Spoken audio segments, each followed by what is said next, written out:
গুম হয়েছিলাম আমি ফেব্রুয়ারির 10 তারিখে 2015 সালে ফেব্রুয়ারির 10 তারিখে। এখানে রেব ওয়ানে আমি ছিলাম 4 মাস 3 দিন। আর 2 মাস আমাকে রাখা হয়েছিল রাজশাহীতে মেরে ফেলার জন্য মূলত। ওখানে রেব হেডকোয়ার্টারেই ছিলাম। আর 4 মাস 3 দিন রেব ওয়ানে ছিলাম। আমি যতটুকু ওখানে দুই একজনের সঙ্গে কথা বলতে পারি মাঝে মধ্যে, তো জানতে পারি সেটা রেব ওয়ানেই ছিলাম।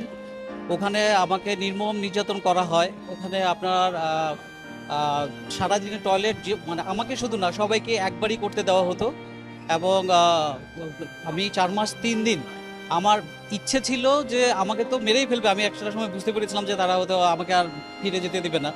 তো আমার ইচ্ছে ছিল যে আমি যেন রিলিজ হওয়ার মানে আমাকে মেরে ফেললেও আমাকে যেন 10 মিনিট ঘুমাতে দেয়।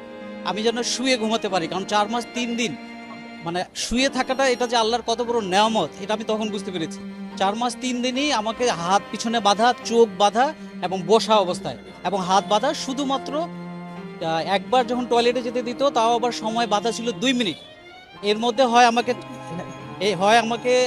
উজু করতে হবে, না হয় প্রসাব বা পায়খানা যে কোনো একটা করতে হবে। 2 মিনিট 3 মিনিট সময় দেওয়া হতো, কিন্তু 1 মিনিট পরেই তারা ধরে নিয়ে চলে আসতো, এরকম ছিল।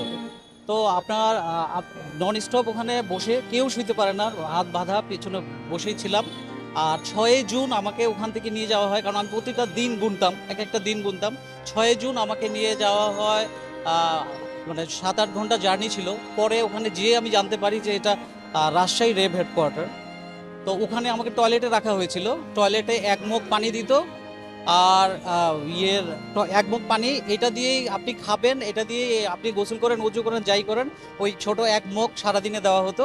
আর টয়লেটের মধ্যে রাখা হয়েছিল আপনার মোস্ট প্রবাবলি হয়তো 6 আর 8 ফিট, 4 ফিট এরকম। হ্যাঁ, বসা শোয়া যায় না এরকম। আর টয়লেটের মতোই এটা ছিল। এই নির্মম নির্যাতন ছিল আর কি।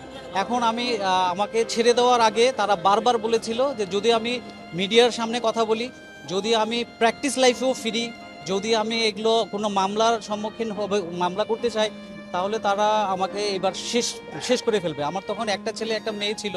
তারা বলতো এবার তুমি ফ্যামিলি সহ গুম হয়ে যাবা, এটা বারবার আমাকে তারা বলছিল যে তুমি ফ্যামিলি সহ, এবার তোমার ফ্যামিলি সহ তুমি উধাও হয়ে যাবা, তুমি বলো এগুলো করবা কিনা। ইভেন আমি যেন ঢাকাও না থাকতে পারি, আমি যেন প্র্যাকটিসও না করতে পারি। তো যাই হোক, তখন আইনের শাসন তখন এস্টাবলিশ ছিল না। এখন আমার বিচার বিভাগের প্রতি পূর্ণ আস্থা আছে, বিধায় আমি আজকে এখানে এসেছি। আমি এটা মামলা করতে চাই এবং আমি এর সর্বাত্মক শাস্তি চাই। এবং আমি এটা আগামীকালকে আমি হাইকোর্টেও এটা রিট করবো ইনশাল্লাহ। আমি চাই কোনো গভর্নমেন্টের সময় যেন কেউ কখনোই গুমের শিকার না হয়। শুধু আমাকে যারা গুম করেছে, আমি চাই যেন তারাও যেন কোনো সরকার তাদেরকেও যেন গুম না করে। এটা এত ভয়ঙ্কর, এত নির্মম। এই আমি হুকুমের আসামি হিসাবে অবশ্যই প্রাইম মিনিস্টার এটাতে অবশ্যই এটা ওনার নির্দেশনা ছিল। কারণ ওখানে যাকে গুম রাখা হতো বলা হতো যে শেখ হাসিনার জন্যই আমরা করতেছি, এবং আমাকে মানে বেগম জিয়ার আমি একজন সমর্থক বলা হতো যে তার মতো এরকম নেত্রী কেন সাপোর্ট করতে দেওয়া হবে না, শেখ হাসিনার মেইন। এবং শেখ হাসিনার নির্দেশে তারাই যখন আমাকে টর্চার করতো তার নাম নিয়েও বলতো।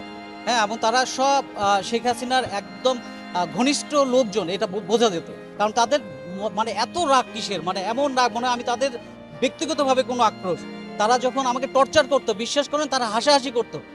তারা খাবার খেত, হাসাহাসি করতো, উচ্চস্বরে ডিজে মিউজিক চলতো। ইভেন আমাকে যখন ধরে মাইক্রোতে ধরে, কোনো কথাই নাই, মাইক্রোতেই ওখানেই আমাকে ইলেকট্রিক শর্ট দেওয়া হয়, মাইক্রোর মধ্যে উচ্চ স্বরে মিউজিক। আমি মামলা ফাইল করেছি।